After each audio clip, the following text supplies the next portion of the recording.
take a closer look at what the judge does. If we use math, we know that there's 2 players and there's 3 different choices.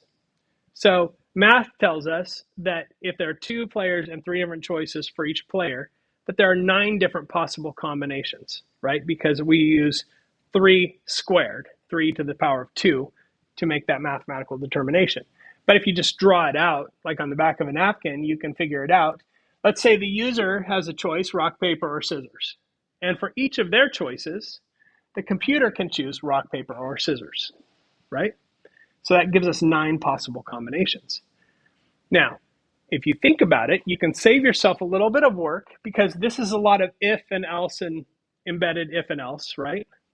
But you can save yourself a work, because 3 of those 9 choices are effectively the same thing, right? Anytime I choose scissors and the computer chooses scissors, or I choose paper and paper, or rock and rock, it's a tie. So anytime what I choose and what the computer choose are equal to each other, that's a tie. Then if it's not a tie, there are only 6 other possible choices. So first I would do is check and see if it's a tie.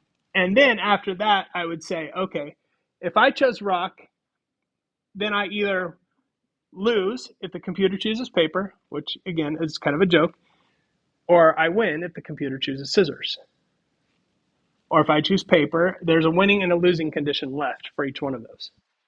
So if you think about the logic there, it gets very simple if you eliminate the tie at the very beginning.